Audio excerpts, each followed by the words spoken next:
Olá pessoal, no Confloss na veia. Aqui no descritivo você identifica todas as informações a respeito da palestra.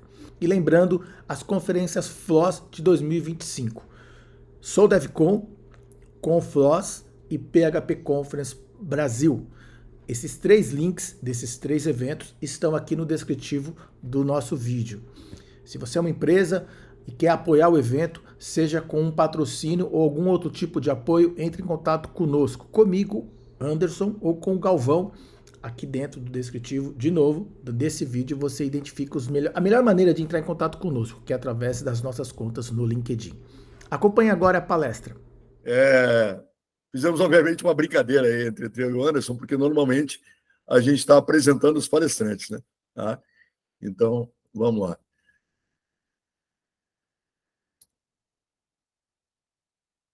Aí, a minha apresentação está chegando. Beleza. E vocês devem estar vendo o slide. Podem só confirmar, por gentileza? Sim. Beleza, obrigado. Então, pessoal, antes de mais nada, boa tarde. Tá? Obrigado por estarem aqui comigo na palestra de Git. Tá? Eu normalmente não faço isso, mas essa palestra é um caso especial. Então, é a única palestra minha que começa com um disclaimer. Tá? Porque eu odeio disclaimer, inclusive, mas eu preciso fazer um comentário antes de iniciar a palestra. Eu não sou um grande fã, isso é claro, uma opinião pessoal minha, tá? Eu não sou um grande fã de palestra de produto, tá? Ou seja, como se eu estivesse vendendo meu peixe, tá? Mas essa palestra é uma exceção na minha carreira. Eu normalmente não palestro sobre produto, mas nesse caso é uma exceção. Tá? Essa palestra ela não é sobre isso, mas ela inclui um produto meu. Depois vocês vão entender o que eu estou querendo dizer. Tá? Mas, de novo, o objetivo principal da palestra em si não é a venda de nada, nem nada do gênero. Tá? Até porque o meu produto é software livre. Tá? Então, é super de boa, mas é só para fazer esse pequeno aviso que eu normalmente não palestro sobre produto, mas dessa vez é, de uma certa maneira, uma exceção. Tá? O meu nome é Galvão, e eu normalmente brinco quando eu faço uma introdução, meu nome é Galvão e eu sou velho. Tá?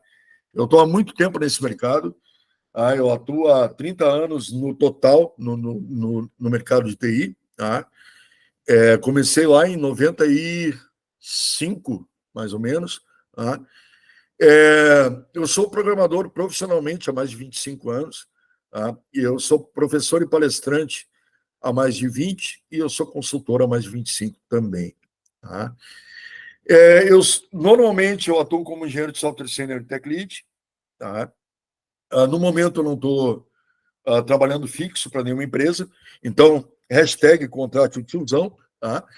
Eu sou professor convidado, especialista de pós-graduação em 3 universidades, uma daqui de Santa Catarina e 2 lá do Paraná. Então, eventualmente, vocês talvez me encontrem aí em alguma universidade ministrando alguma disciplina. Tá? Eu sou diretor da Confloss, o evento que vocês estão participando, da Node.com.br, que é um evento novo que a gente está planejando e ainda estamos dando umas pinceladas assim para lançar, e da PHP Conference Brasil, conforme quem estava na cerimônia de abertura, inclusive, me ouviu falando sobre isso. Eu sou evangelista e contribuidor para a linguagem PHP, tá?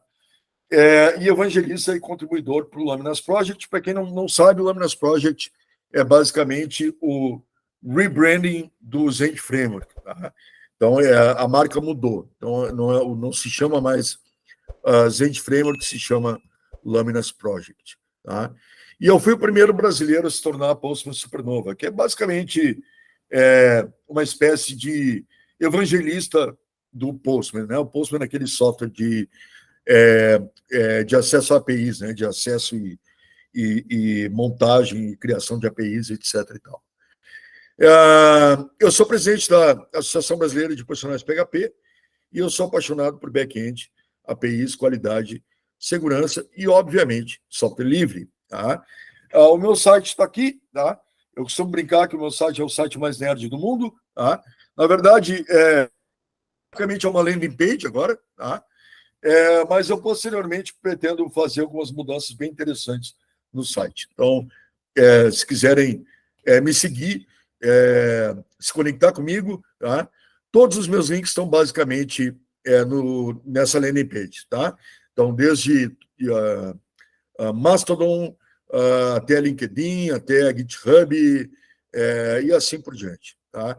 E incluindo, super importante, o meu Speaker Deck, que é o último link para a direita, tá? É tipo um SD estilizado, tá? Que é onde você vai encontrar os meus slides, tá? Incluindo dessa palestra. Tá? Os slides dessa palestra já estão lá, tá bom? Vamos lá. Qual é o objetivo dessa palestra, em primeiro lugar? Tá? O objetivo é a gente conversar um pouco sobre versionamento e branching. Tá? Vamos combinar que isso não é novidade para ninguém, que eu vou dizer agora, mas versionamento e branching são basicamente pontos vitais aí em qualquer iniciativa de desenvolvimento. Tá? Seja numa empresa, seja numa cooperativa, seja numa fábrica de software, seja você pessoalmente com os seus pet projects, né, os seus projetos de estimação, seja na pequena empresa que você está montando com o seu amigo. A gente sabe que versionamento e branching são pontos cruciais de realmente refinar e usar para que o trabalho se torne produtivo e útil, né? Tá? Basicamente. Mas é aquele negócio. Tá? O nosso mercado, por algum motivo, é um mercado que normalmente ele tem uma certa alergia a conversar sobre base. Tá? Todo mundo gosta de conversar só sobre hype, né? E sobre coisas ultra complexas. Tá? Inteligência artificial, não sei o quê. E a última linguagem bam, que hoje todo mundo gosta, tá? E aquela coisa toda. E a gente não tem, com muita frequência, diálogos sobre conceitos de base para construir uma base sólida para a sua empresa, para a sua equipe, etc. E tal. Tá? E, portanto, o mercado sofre muito com isso. Eu provavelmente não sou o único aqui que já viu isso acontecer, tá? Mas é muito comum, infelizmente, a gente ver muito profissional sendo contratado que é muito bom em uma coisa específica, mas quando você vai aprofundar, o cara se perde porque a base dele é fraca. Tá? Então, é por isso que essa palestra ela tem esse objetivo também, tá? É conversar um pouco sobre base. Tá? Então, quais são as palavras que vêm a sua... Né? Se você fosse montar uma nuvem de palavras na sua cabeça quando o assunto é Git, provavelmente vocês vão pensar em algumas dessas palavras. Tá?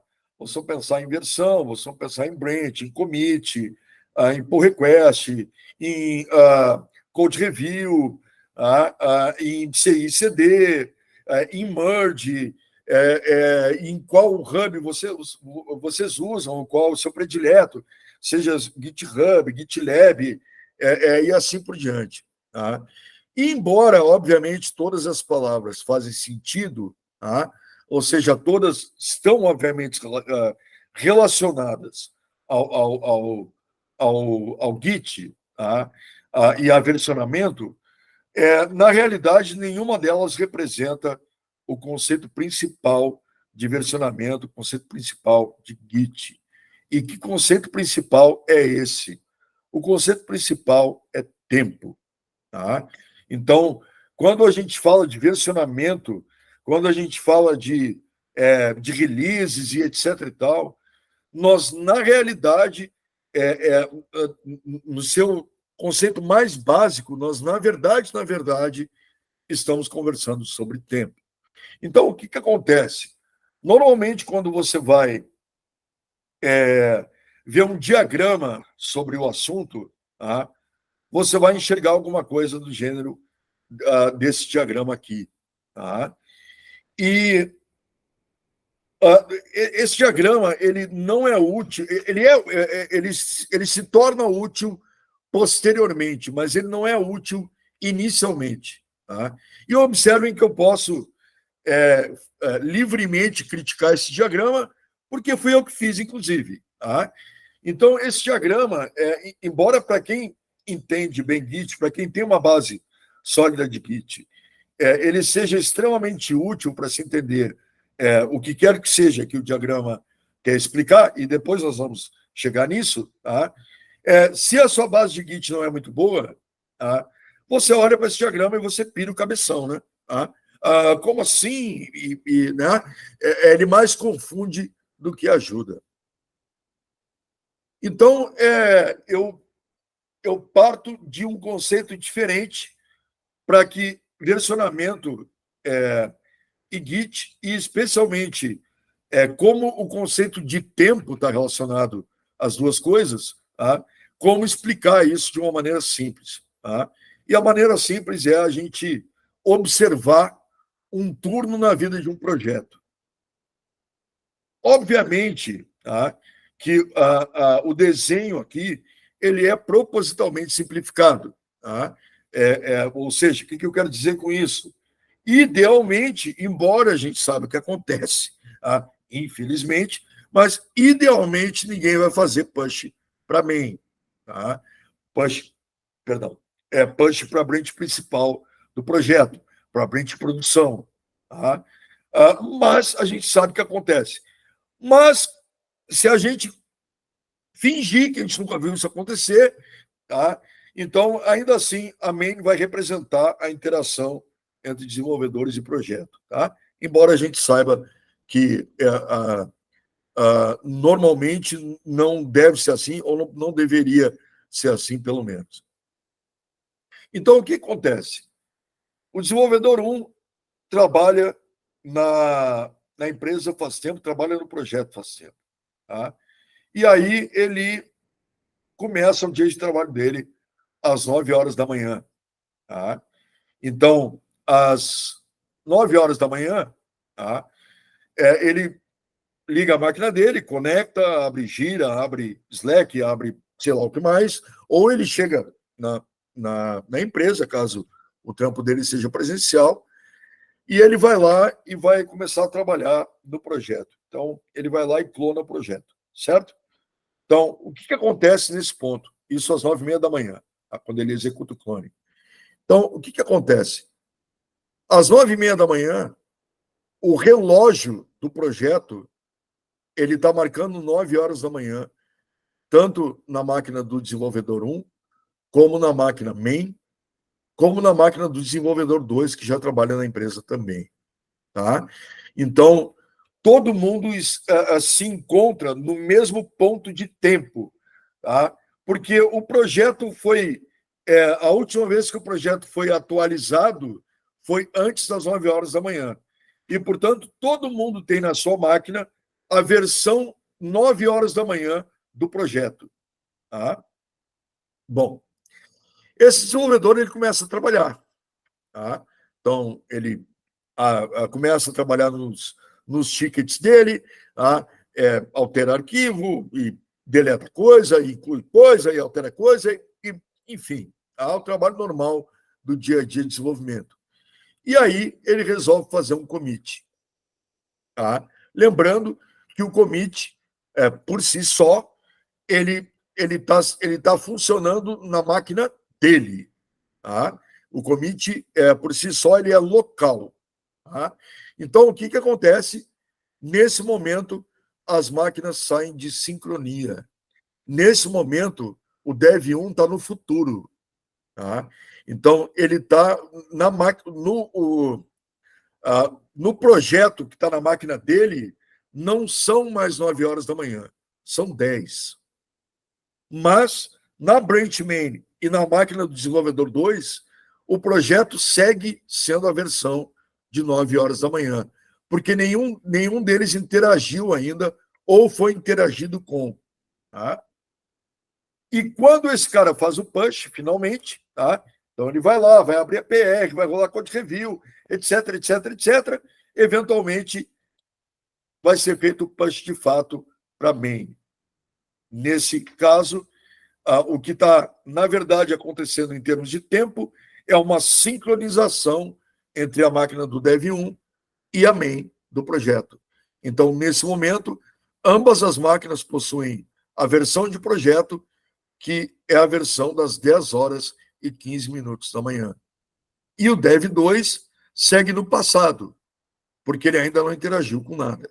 Então, para o Dev 2, ou melhor ainda, para o projeto que está na máquina do Dev 2, ainda são 9 horas da manhã. Tá? Até que o Dev 2 vai lá e faz um pull para começar a trabalhar. Tá? Então, nesse momento, todo mundo sincronizou.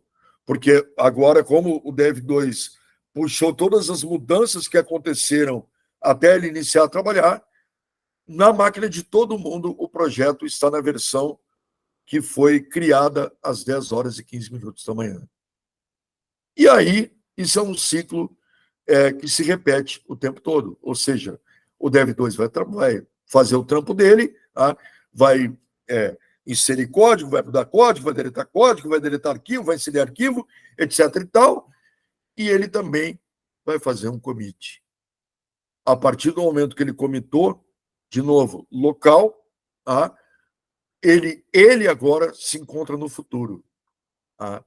O projeto na máquina, para o projeto na máquina dele, são meio-dia. Enquanto que para o projeto na main e o projeto na máquina do Dev 1, ainda são 10 e 15 da manhã. Tá? Então, quando ele fizer o push, ele vai sincronizar a produção. Então, tanto em produção quanto na máquina do Dev 2 agora são meio-dia, enquanto que todos os desenvolvedores que ainda não atualizaram ainda estarão no passado, incluindo o Dev 1. Apenas quando o Dev 1 fizer o pull, aí sim é que todo mundo vai estar sincronizado de novo. E isso, de novo, é um ciclo que se repete de segunda a sexta, se a gente tiver sorte, ou mais sábado ou domingo, se a gente não tiver tanta sorte. Tá? Então, o conceito de versionamento é esse. Cada vez que você faz um pull, você faz um pull de uma snapshot de tempo. Tá? É um frame de tempo do projeto que está sendo transferido para a sua máquina. Quando você faz um commit, você está criando um novo frame de tempo do projeto. Quando você faz um push, você está mandando esse frame de tempo para algum lugar, para alguma branch, alguma coisa assim. Tá? E aí todo mundo precisa trazer esse frame de tempo para que todo mundo sincronize de novo. E aí o ciclo se repete ad infinitum. Né? Tá? Agora, vamos lá. Existem vários problemas, tá? Quando se fala de versionamento e Git, e etc. e tal, e Bitbuckets, e GitHubs, e GitLabs, etc. e tal. Tá? E o problema é que normalmente, ou melhor ainda, normalmente seria errado, mas é necessário, na realidade, se criar um conjunto de regras para isso, para que, ao se iniciar a seguir esse conjunto de regras, tá? Ou seja, quando todos os desenvolvedores e desenvolvedoras começarem a seguir esse conjunto de regras de forma disciplinada, tá? Fica mais fácil de organizar o trabalho e de evitar problemas. Tá? Mas, e isso normalmente, embora não seja uma coisa exclusiva de fluxo, tá? Isso normalmente se trata disso em fluxo. Fluxo ou flow, né? Flow é fluxo em inglês. Tá? Agora, bate uma dúvida quando a empresa resolve adotar um fluxo. Qual fluxo eu devo adotar? Como vocês sabem, tá?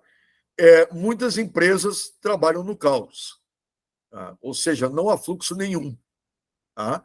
Então, todo mundo comita e faz push quando quer. Tá? Ninguém faz controle nenhum de mensagem de commit, ou de branch, ou de versão, e etc. e tal.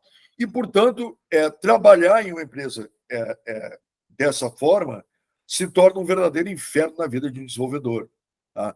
Porque você tem conflito acontecendo o tempo todo, você quer subir uma pequena modificação ao projeto, a coisa vira uma novela de uma hora para outra, tá? Porque isso, porque aquilo, porque aqui está desincronizado e lá está desincronizado. Então, a coisa toda acaba se tornando algo doloroso e sofrido. E não precisa ser assim. Mas aí a empresa diz, beleza, Galvão, então a gente quer realmente implementar um fluxo. Tá? Qual é o fluxo que a gente implementa? Tá? Bom, a gente tem mais de uma opção. Tá? Uma das coisas que o nosso mercado, que torna o nosso mercado complexo, é justamente que, embora em vários sentidos nós sejamos um mercado binário, tá? O que eu quero dizer com isso? Isso é certo, isso é errado? Tá? Então, em vários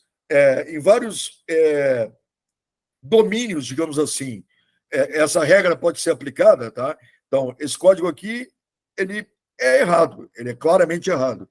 Esse código aqui, ele é claramente certo, ou mais certo, ou de melhor qualidade, e assim por diante. Tá? Quando se fala em fluxo, a coisa não é tão simples assim.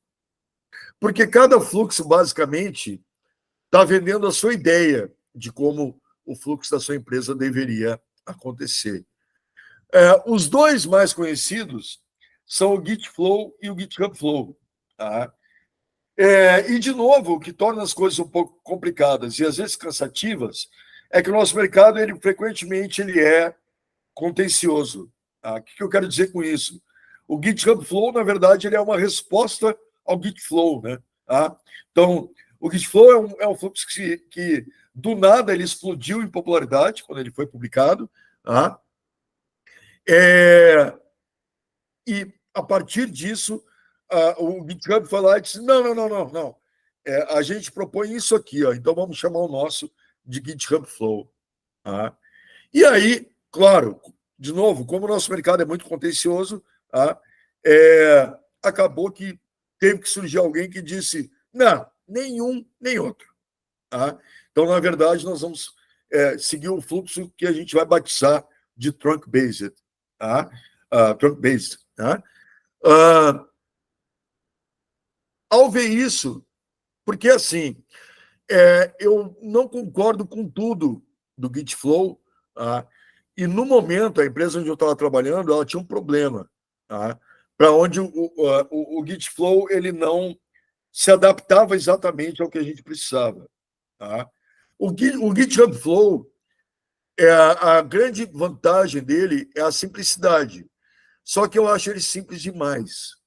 E, claro, se ele é mais simples do que o Gitflow e o Gitflow não se adapta, o GitHub Flow se adapta muito menos. Tá? E o Trunk-Based, na verdade, eu não cheguei a me aprofundar muito. Tá? Até porque ele não ganhou tanta popularidade quanto os outros dois. Tá?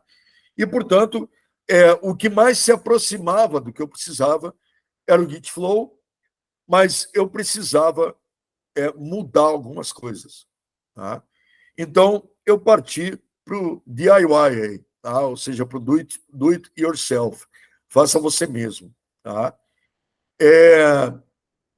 E uma das coisas que eu queria realmente consertar com isso, tá? São problemas extremamente comuns de mercado. Por exemplo, branch mortar. Tá?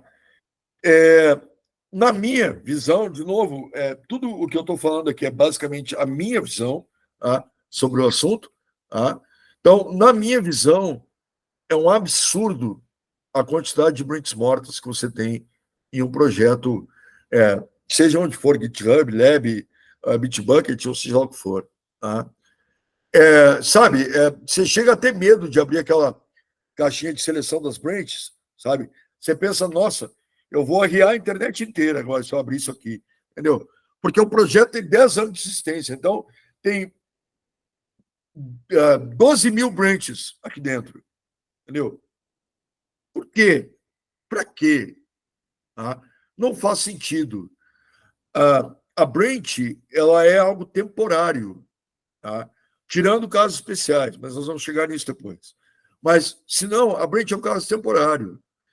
Se você vai seguir uma prática comum, que todo mundo segue, e que eu recomendo também, que depois nós vamos falar um pouco sobre isso, que é basicamente você trabalhar numa relação um para um de branch e issue, tá?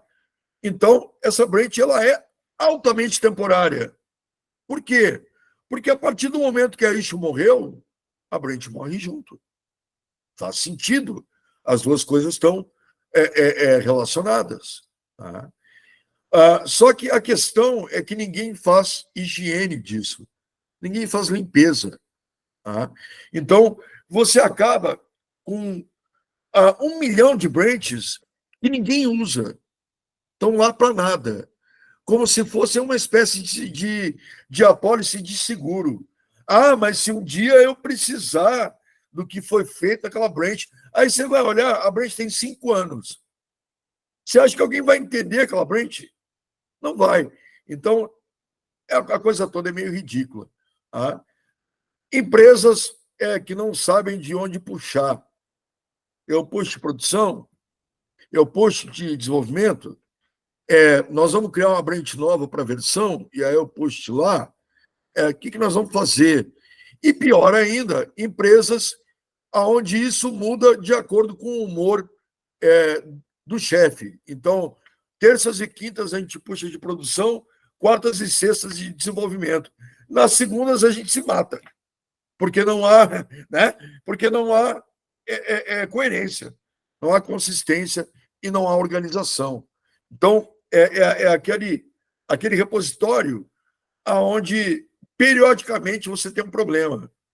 E aí, sabe, os caras chegam a coisas absurdas, do tipo resetar o repositório, sabe? Apagar tudo e mandar o projeto inteiro de novo, como se fosse um init commit de novo. Entendeu? Então, são muitos problemas e muitos enganos que esse mercado comete. Tá?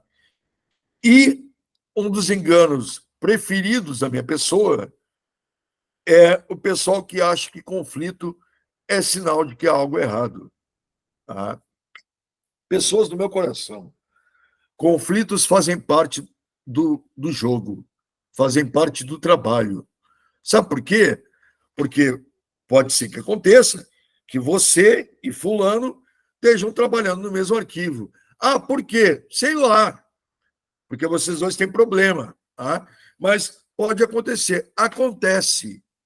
Vai acontecer. Tá? Ou entrou uma PR modificando um arquivo, tá? Onde o code review dela está sendo incomumente longo. Tá?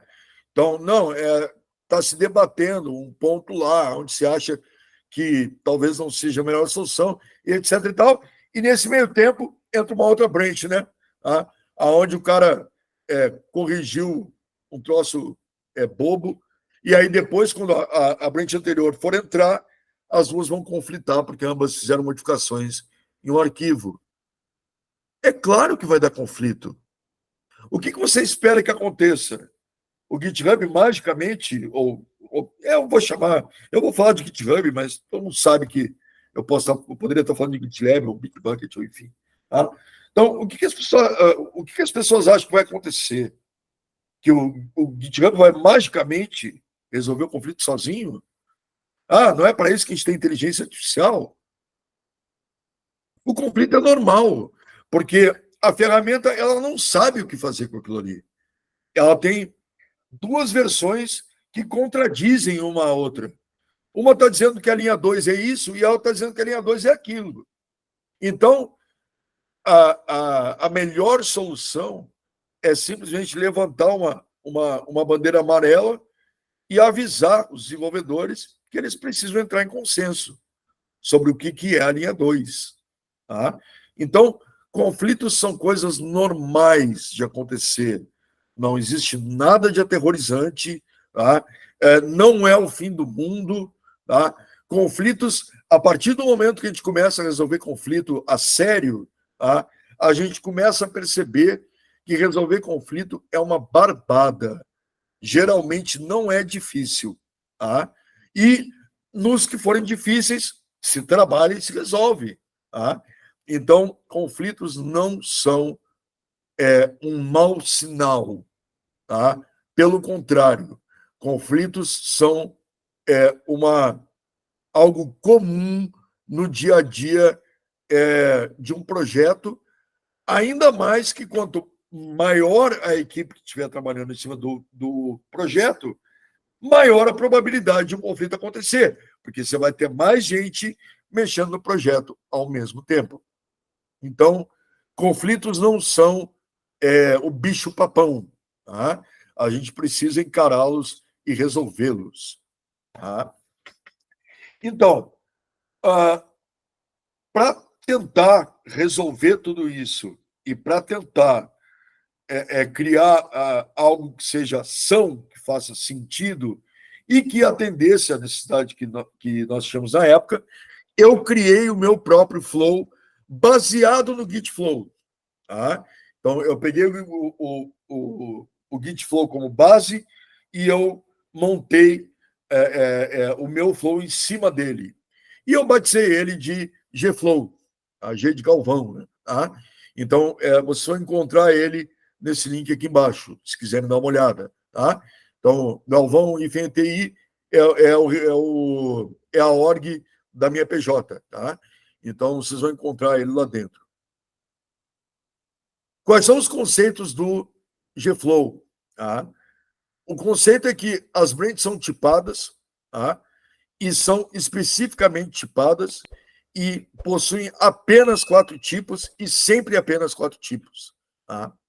Uma branch pode ser hotfix, ela pode ser uma branch de fix, ela pode ser uma branch feature ou ela pode ser uma branch de epic. Tá?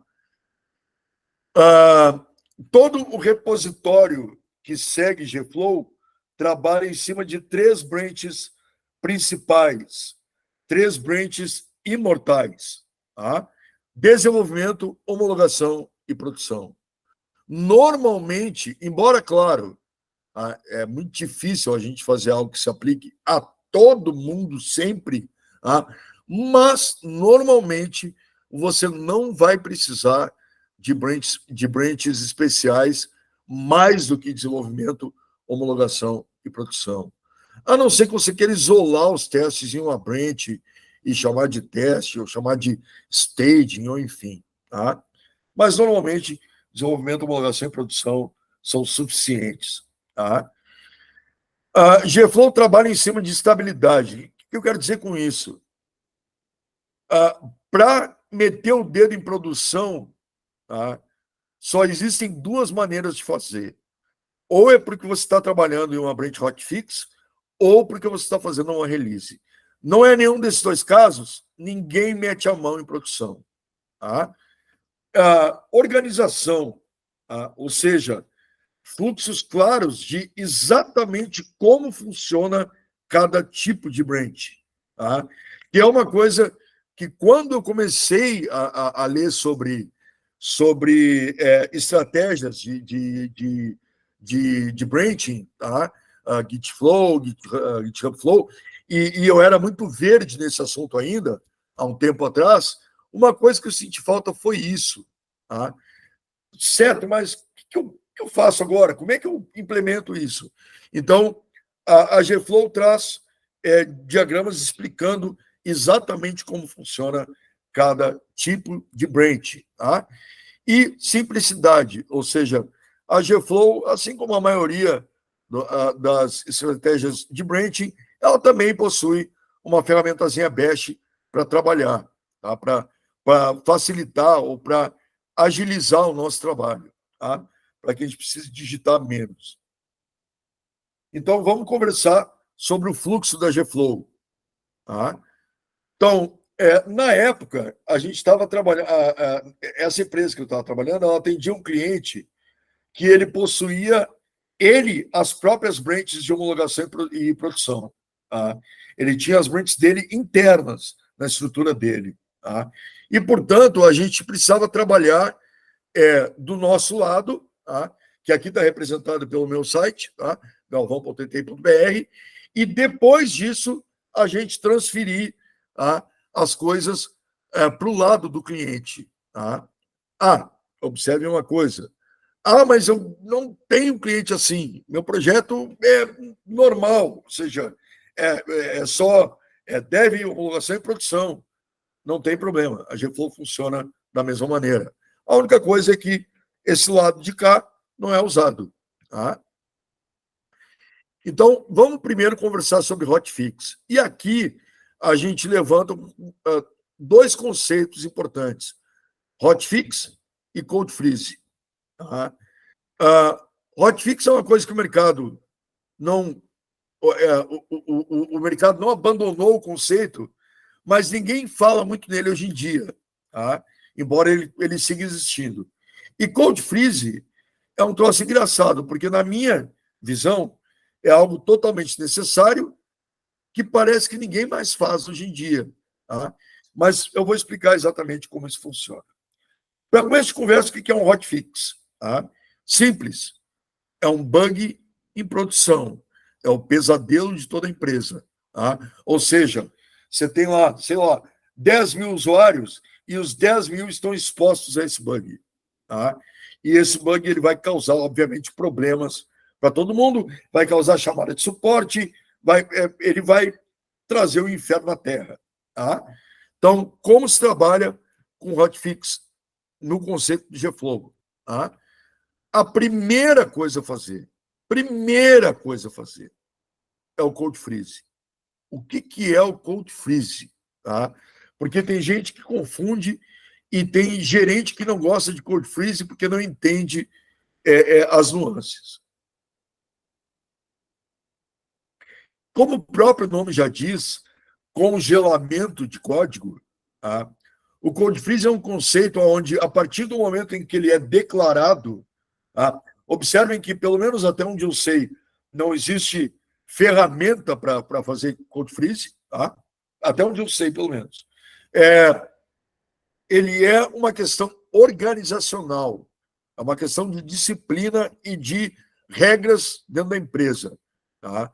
O cold freeze é um período que, a partir do momento que ele é declarado, nenhuma branch pode sofrer modificação. Nenhuma branch. Nenhuma branch no repositório, né? Tá? Só para deixar bem claro. Nem a branch de desenvolvimento, nem a branch de homologação e nem a branch de produção. E se houverem mais branches lá, também não.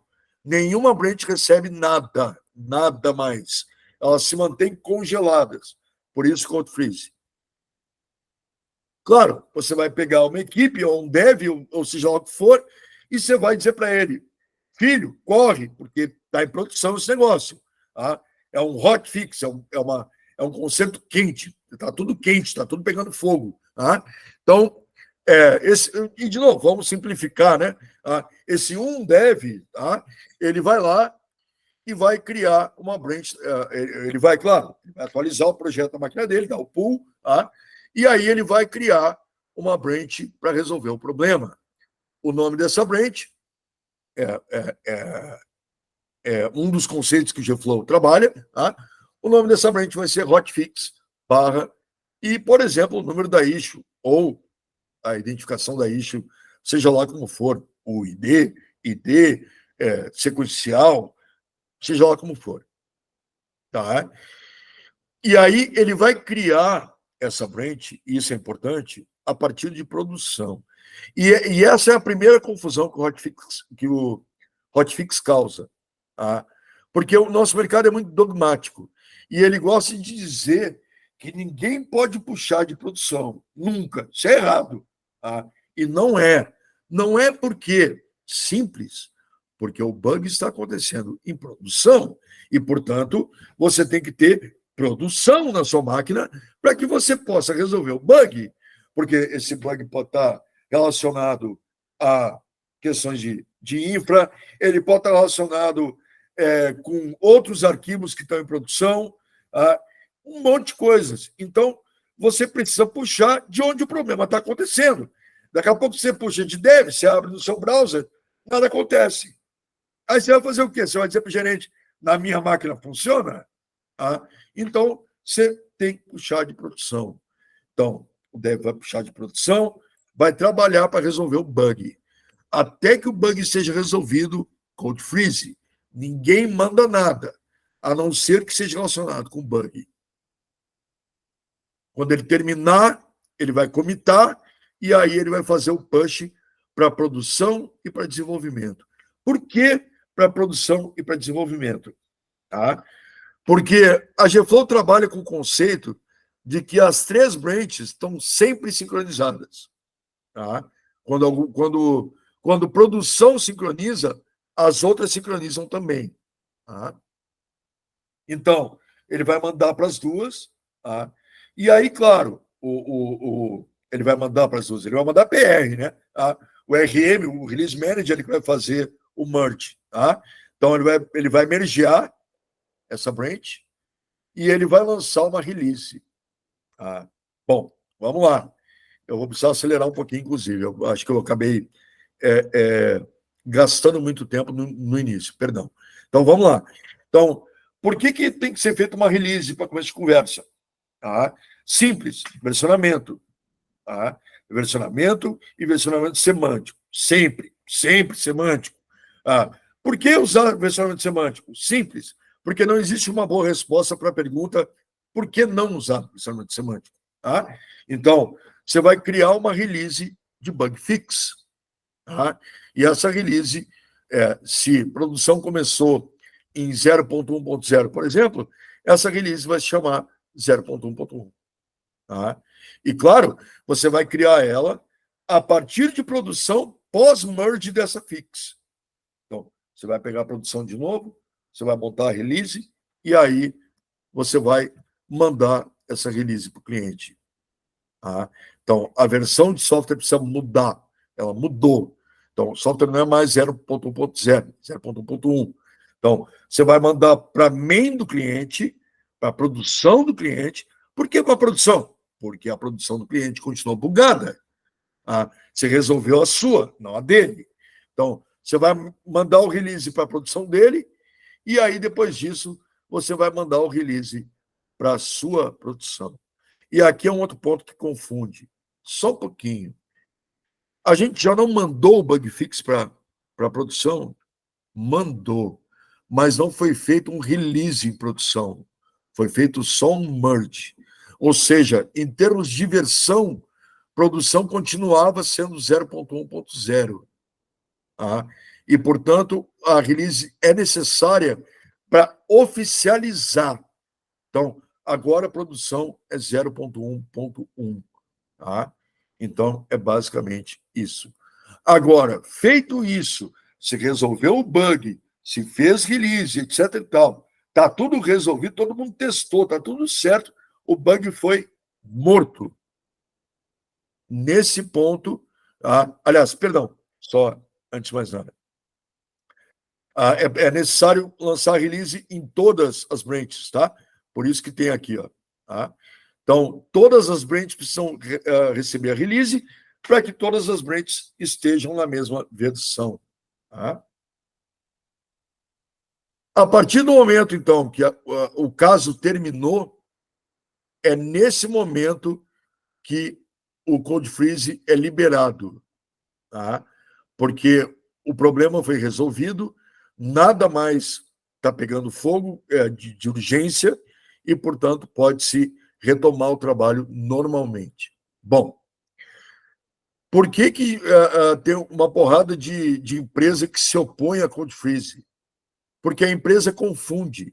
A empresa acha que ninguém mais está trabalhando até que o bug esteja resolvido. E é claro que isso não pode acontecer.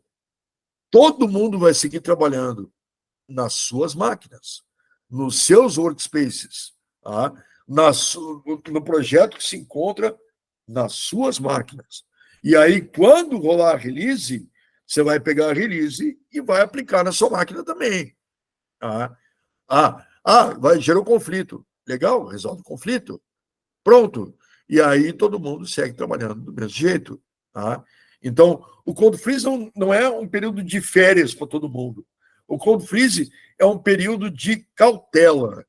É se assegurar de que está tudo parado até que o problema esteja resolvido. Porque se uma coisa andar enquanto o problema está sendo resolvido, isso vai gerar caos depois. Feature. Feature é um caso interessante. Tá? Então, está tudo bem no meu projeto, mas eu quero lançar uma feature nova. Então, sei lá. Antes, o meu projeto trabalhava com DVD e agora, porque é um projeto antigo, e agora ele vai passar a trabalhar com streaming também. Então, é uma nova feature do meu projeto. Primeira coisa, tá? A parte de produção também. Tá? Então, você vai pegar de produção e você vai criar uma branch na sua máquina. Tá? Você vai colocar o nome dessa branch como feature, barra, e o número da issue. Porque toda feature, tá? Idealmente, ela tem uma issue relacionada. Tá? Assim como o bug tem também. Tá? Então, você vai criar essa branch, você vai trampar e você vai terminar a feature, certo? Então, beleza. Claro, antes fosse rápido assim, né? Mas beleza. Então, sei lá, daqui a um mês você terminou a feature e toda essa feature está dentro dessa branch, certo? Então, nesse caso, você vai mandar para desenvolvimento e para homologação, certo? Então, uma nova feature está sendo lançada para ser homologada internamente, ok? Beleza. Mandou cold freeze de novo. De novo? De novo. Por quê? Simples. Você está prestes a acrescentar toda uma funcionalidade que o seu projeto não tinha antes. Então, portanto, isso é sério. Isso é super sério. E, portanto, tem que se para tudo e termina de implementar a feature.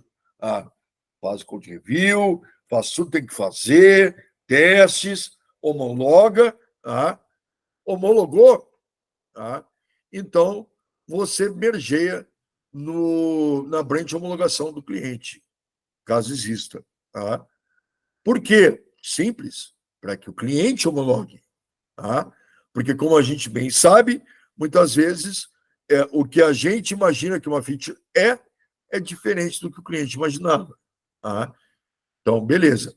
Se o cliente homologar, deu tudo certo, o cliente concordou, brilhou o olhinho, tudo, então nós vamos fazer uma nova release. É claro. Então, anteriormente, quando a gente estava fazendo hotfix, a gente fez uma release de patch, né?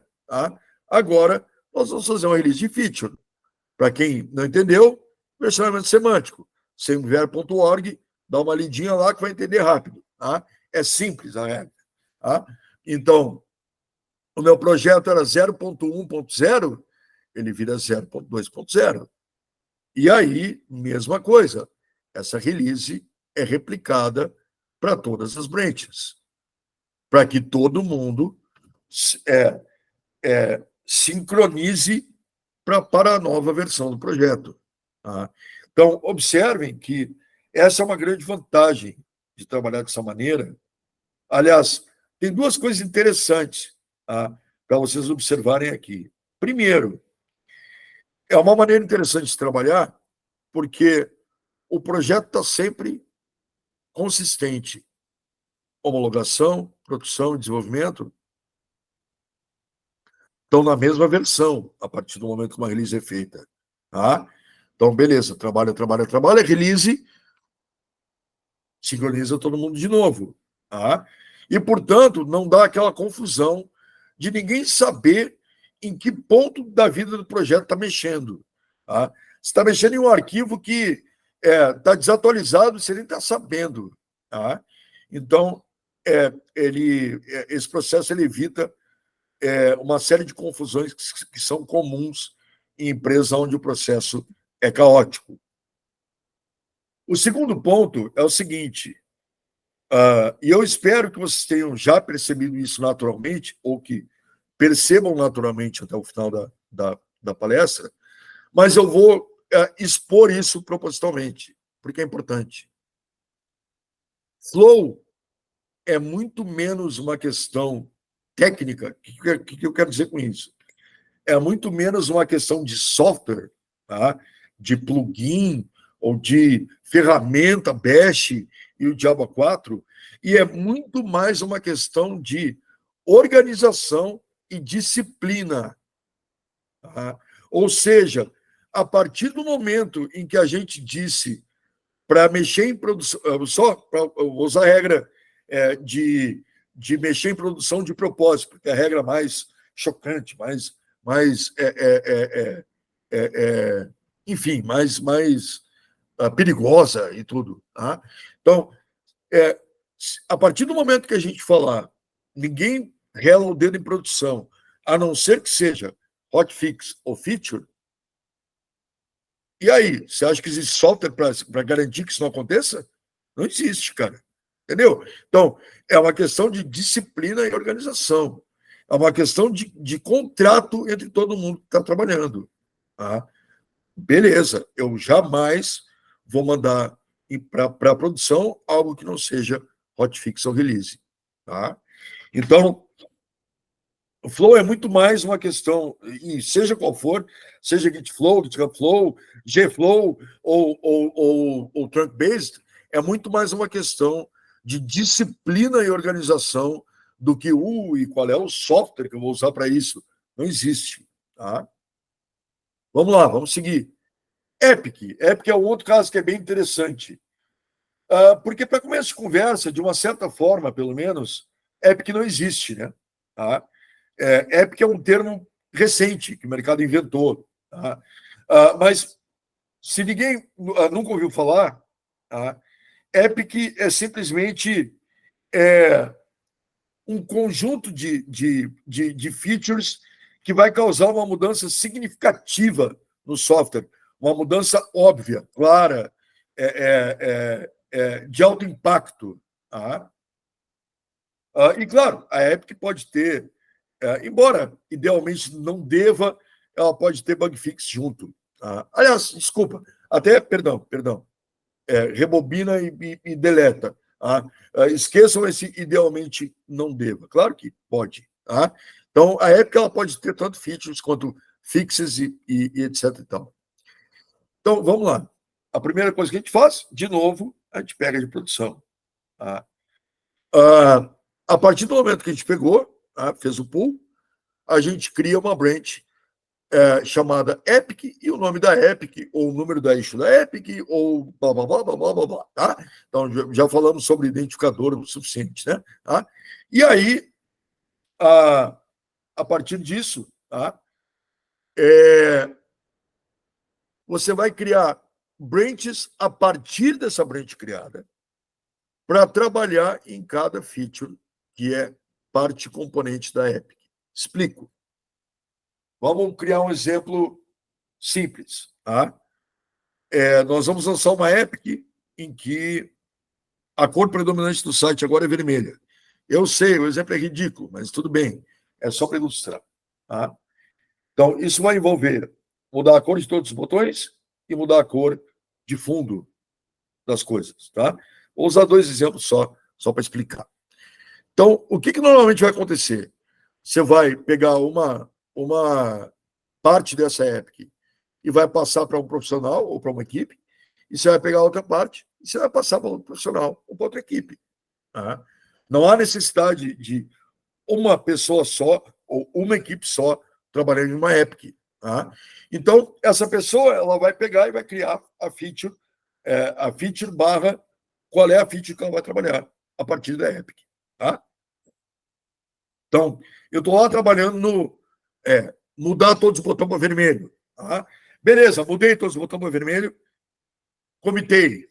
Tá? Para onde eu vou fazer push? Simples. Para a branch da Epic. Tá? Observem que essa branch da Epic aqui, tá? ela está no Hub, ou seja, ela está no GitHub, o Lab, o Bitbucket, seja lá o que for. Ela está lá, ela existe, tá? Então, eu vou fazer push para ela. Porque daí todo mundo vai trabalhar e todo mundo vai fazer push para a Epic até que a Epic esteja completa. Então, todas as features foram resolvidas e, portanto, a Epic foi resolvida. E aí, portanto, a Epic vai ser mergeada em, em dev e homologação, vai se fazer o code freeze para fazer o release, tá? E aí é o mesmo processo. Vai se mandar para homologação do cliente, o cliente homologa, homologou, faz o release. Como é uma Epic, a gente pode mudar a major. Então, antes era 0.2.0, agora vai ser 1.0.0. Tá? E aí, a partir disso, todo mundo recebe a release para que todo mundo sincronize para a mesma versão. Tá? E, claro, o fix é moleza. Se você entendeu a Epic, você sabe fazer fix, porque a Epic é a mais complicadinha de todas. E o fix é o feijão com arroz, né? Tá? É o famoso bug fix, o bug fix que a gente faz todos os dias. Então, cria uma branch fix, resolve, comita, faz o push. Tá? Abre a PR lá. Code freeze, porque vai ter release a partir disso. Tá? E aí, o cliente, a empresa homologa, o cliente homologa, todo mundo concordou, cria a release subindo a minor, que nem o hotfix. Né? Então, era 1.0.0 ou 2.0.0 nesse caso, então vira 2.0.1. Tá? E aí, de novo, todo mundo recebe a release para que todo mundo sincronize para a mesma versão. Bom, Gflow, qual é o futuro disso? Ou seja, de que maneiras o Gflow pode mudar com o tempo? Existem dois pontos, um que eu não tenho exatamente certeza, embora eu desconfie, e um outro que é uma possibilidade. O primeiro ponto é a gente simplesmente sepultar a branch de desenvolvimento. Eu sei, a ideia por si só chega a causar mal-estar, né? Parece que a gente está matando o setor de desenvolvimento. Se vocês voltarem nesses slides depois e derem uma olhada, vocês vão perceber que a branch de desenvolvimento ela se torna praticamente inútil. A não ser que ela seja usada como uma espécie de branch de backup. O que eu quero dizer com isso? E se cair um meteoro na casa de cada desenvolvedor meu, então eu vou perder tudo que eles estavam trabalhando. É algo difícil de acontecer. E, portanto, a branch de desenvolvimento ela se torna uma espécie de agregadora e ela se torna uma espécie de branch burocrática, onde o gerente faz a métrica de trabalho, porque se não tiver na branch, não está sendo trabalhar. Sabe, umas coisas assim que não fazem muito sentido. E, portanto, eu argumentaria que é possível que a branch de desenvolvimento seja, de fato, no final das contas, inútil. Possível, eu não estou afirmando, eu estou dizendo que é possível. E a segunda evolução é fazer com que a Gflow seja completamente configurável. Essa é uma ideia que eu gosto. Ela já é altamente configurável hoje, ou seja, se você colocar a minha branch de desenvolvimento, ela se chama desenvolvimento bacanão, ela não se chama dev, nem develop, nem blá, blá, blá. E aí, o que eu faço? É possível configurar a Gflow para que ela entenda qual é o nome da sua branch de desenvolvimento. Mas a configuração dela é limitada. E, portanto, uma das ideias é tornar ela totalmente configurável. O que eu quero dizer com isso? Fazer que seja possível configurar um fluxo específico. Ou seja, no meu fluxo, eu primeiro faço isso, depois faço aquilo, depois faço aquilo, etc, etc, etc.